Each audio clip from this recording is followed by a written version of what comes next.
The air shimmered. Her second foot slid into the other shoe and the world changed. Her torn wrapper melted into deep ruby silk. Her hair sprouted out of her scalp at an exponential rate, falling in curls down her back. Her skin glowed, all scars and bumps smoothed out. Her lips deepened to the color of hibiscus.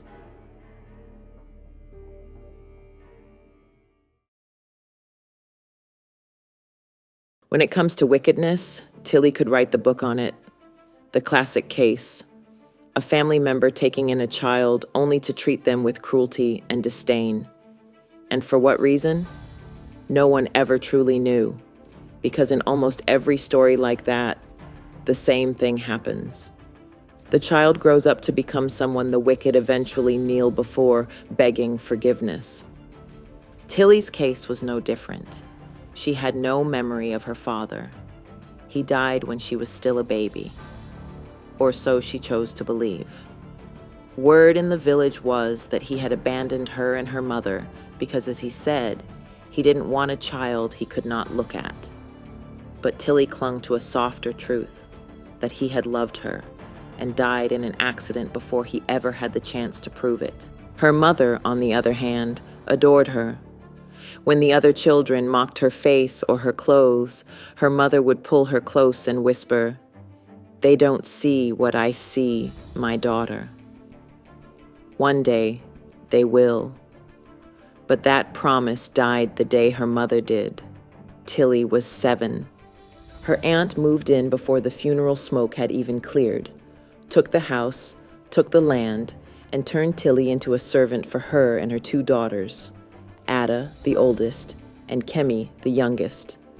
They pulled her out of school, claiming they couldn't afford her fees. And that was how her new life began, one of shouting, mocking, beatings, and hunger. And if home was cruel, the village was no better. The young men laughed when she passed.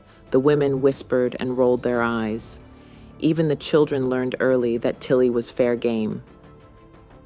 There was a group of girls, Laddie, Onome, and Bisola, who seemed to make it their mission to humiliate her.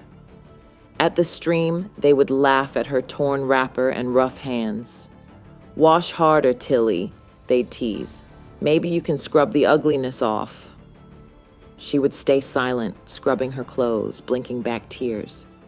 Then there was Nossi and his gang, loud, careless boys who roared through the village on motorbikes, throwing dust and insults wherever they went. They took special joy in targeting Tilly. If they saw her carrying water, they'd aim for puddles and splash her from head to toe. "At least now someone's looking at you," Nossi once shouted, laughter chasing her all the way home. That night she lay awake, eyes burning in the dark. She could still hear the laughter, still see her aunt's cold face. And when the harvest festival came, her humiliation became complete.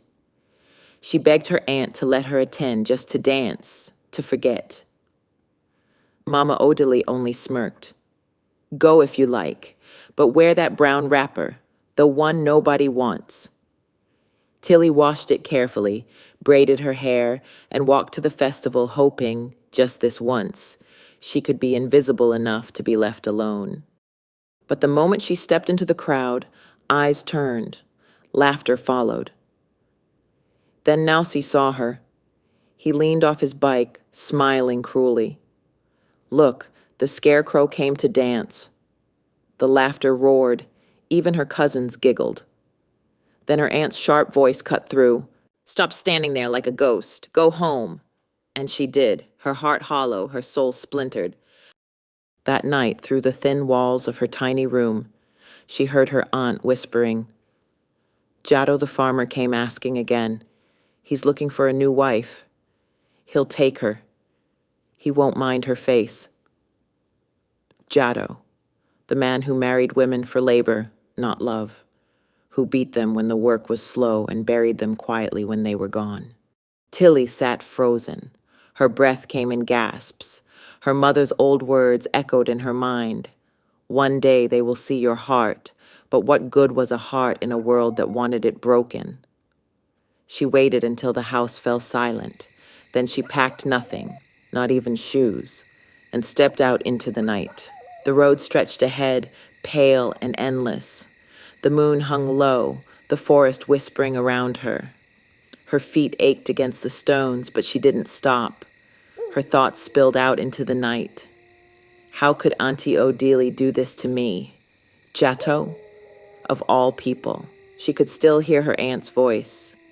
He needs help on the farm. She's strong. She'll manage. No mother who loved her child would ever choose that life, Tilly thought. If Mama were alive, she'd never let this happen. She looked up at the sky. Mama, are you watching me? Do you see what's become of me? Her voice cracked, swallowed by the trees.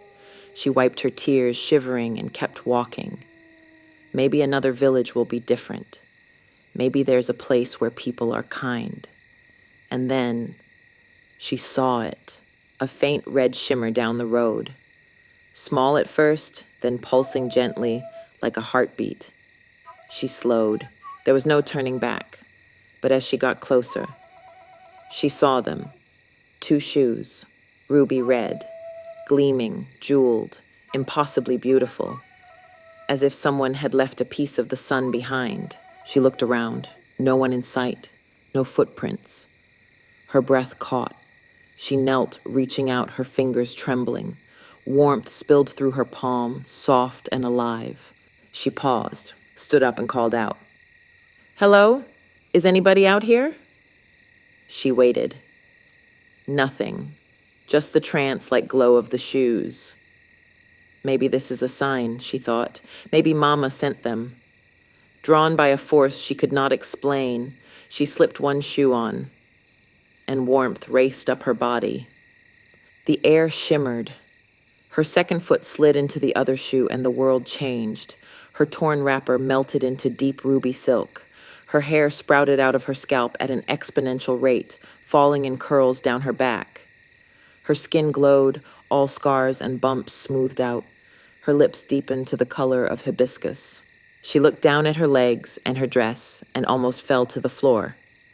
However, when she looked into the puddle, all she saw was her usual self. The tattered wrapper, the chopped hair her aunt always cut off the moment it grew past 2 inches, muttering that long hair was a distraction from chores. But when she looked down, something was different. Thick, black curls now tumbled around her face. She ran her fingers through them and let out a small, startled yelp. What is happening to me? And as if under a spell, she rose to her feet. Instead of continuing her escape from tyranny, she turned around and began walking back toward the village. The first person she met was Ikenna, the palm wine tapper. Usually, he would pass her by with nothing more than a small nod, no eye contact, while she greeted him with her full chest. But this time, when she tried to speak, her lips refused to move. Instead, it was Ikenna who stumbled over his words, eyes wide with awe. Good. Good morning, beautiful madam," he stuttered, nearly tripping over his own feet. She kept walking, ignoring him. Beautiful madam? What is going on? As she entered the village, men, women, and children scattered to clear the path while she walked by them. She could tell her hips were swaying side to side. She could feel her long, luscious hair bouncing gently with each step, and then she felt a heaviness in her chest. When she looked down, she had balloons bigger than she could ever have imagined for herself. The shoes carried her toward a familiar house. By the tree stood an old mirror, its surface catching the morning light. No one was around. She stepped closer and looked into it, then gasped. "What in the—" A voice echoed softly from the reflection. "So now you know," it said. "This is what you look like now. And since you talk too much, from this moment on, when I need you, I'll look into water. When I don't, I'll use a mirror." Her breath caught. "But who are you?" The reflection smiled. "I am you, but you can call me Tiliana. Your heart's desires." "Huh?" Tilly responded, her brows furrowed. All the shoes have done is bring out your inner self, your heart's desire. Everything you do from here on out is what was in your heart. You felt beauty would bring you power, and so, here I am." Before Tilly could ask any more questions, all went dark, and her world belonged to Tiliana. Tiliana continued her journey to her aunt's home, but no one was there. She knew her cousins would be on their way to school, and her aunt on her way to the market. She made her way there. By now, word had spread of a most beautiful woman draped in ruby red who appeared in the village from the city. Men paused mid-step when she passed. Women whispered, "Who is she again?" "She could only be from the city dressed like that," others would reply. Children stared wide-eyed. At the market, she stopped by a pepper stall. The owner, her own aunt, blinked in awe. "Madam, good morning." Tiliana smiled. "You sell beautiful peppers." "Yes, madame," her aunt replied. "I just wish customers would feel the same way." "No sales at all yesterday." "Well, they are big and fresh looking," Tiliana said as she brushed her hands over them. The compliment was simple, but it changed everything. People crowded around, and soon they were buying whatever she touched. By noon, Mama Odili's stall was empty, sold out for the first time in years. Her heart soared. "Ah, you must bring good luck, madam. You've blessed me today. Please, who are you? Are you from the city?" "My name is Tiliana." Her smile didn't falter. "But you can call me Anna. And no, I am not from the city, but from a place much closer than you think." "Well, Anna, you have brought me good luck today," Aunt Odile replied, not pushing any further. "I'm looking for a place to stay, just to rest up until I carry on with my journey. Do you know of anywhere I could stay for a few nights? I will pay you back for everything. I promise." "Please, you must stay in my home," the aunt insisted almost too eagerly. With Tilly disappearing into the night, she knew she had room for one more. "It's not fancy like I'm sure you're used to. But as my late sister used to say, where there's room in the heart, there's room in the home." Anna's eyes darkened for a second. She forced a smile. Then it settled. The lady in red, as she was dubbed by the villagers, entered her late mother's small house as a stranger. Bile rose up in her stomach. She breathed. Her heels clicked against the old wood floor as she glanced around the front room. Airy, comfortable, filled with the scent of oil and soap. "It's lovely. I'll take this bedroom in the front," she said, knowing full well that was her aunt's room. "But no problem, madame. I'll stay in the back room." "You honor me, madam," Mama Odile said proudly. Anna smiled. It was Tilly's old room, leaking roof and crops harvested from the farm, with all the bugs that came with that. "Yes, you'll stay in the back room for now, Auntie." This space feels lucky, and luck must be nurtured, don't you agree? The older woman hesitated, then nodded eagerly. "Yes, yes, of course. A guest like you will bring fortune to this house." By nightfall, Anna sat at the edge of her aunt's bed. A grin spread across her face. Her aunt was the one now sleeping on the cold floor with a tattered blanket, her only protection from the leaking roof. Her plan was coming together effortlessly, and she had only just begun. The house was quiet, and sleep evaded Tiliana, the air heavy with the faint sound of frogs outside. She lifted a small mirror from the table. Her reflection smiled back, flawless, obedient.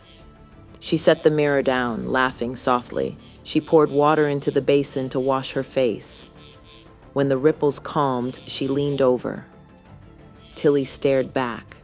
A look of awe and fear rolled into one.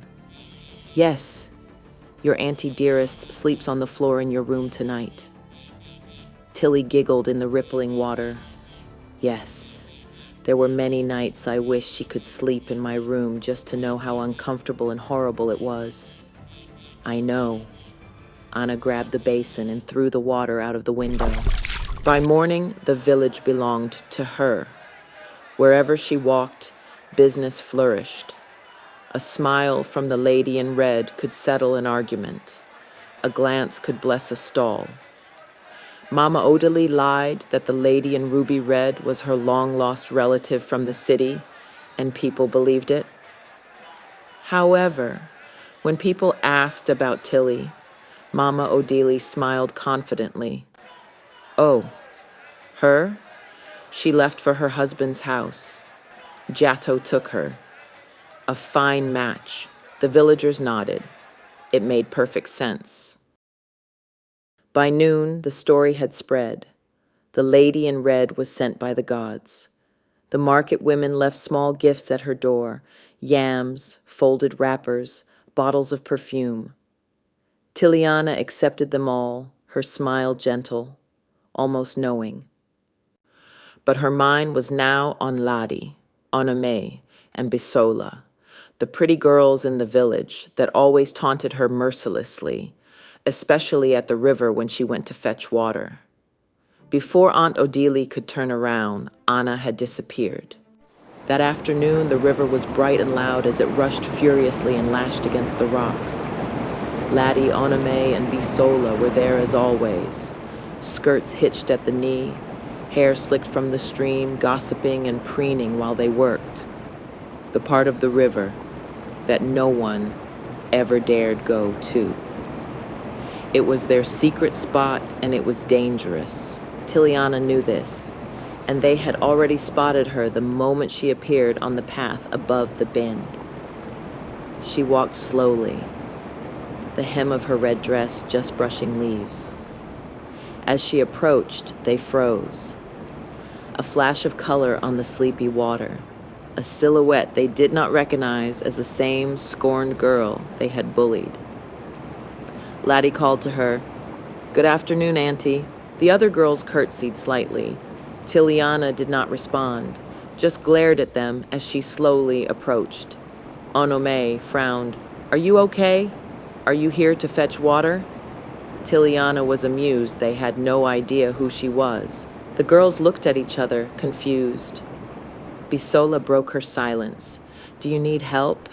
We could help you." "Wow. Look how nice you're being to me now," Tiliana said finally. The girls looked at each other again.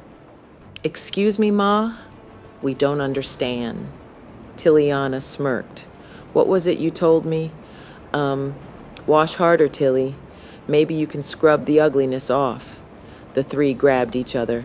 "The only person we ever said that to was Tilly," Bisola muttered. "How do you know that? Do you know Tilly?" "Yes," Tiliana smirked. "Tilly and I are like one. You witches would taunt me every single day. Yet look at you now. The perception of beauty and power, and you girls become different people." They stepped back. Tiliana moved, a measured step and a whisper of silk. She reached a hand out, not to touch, not to shove, but as if willing the earth to lean where she told it. Her voice did not rise.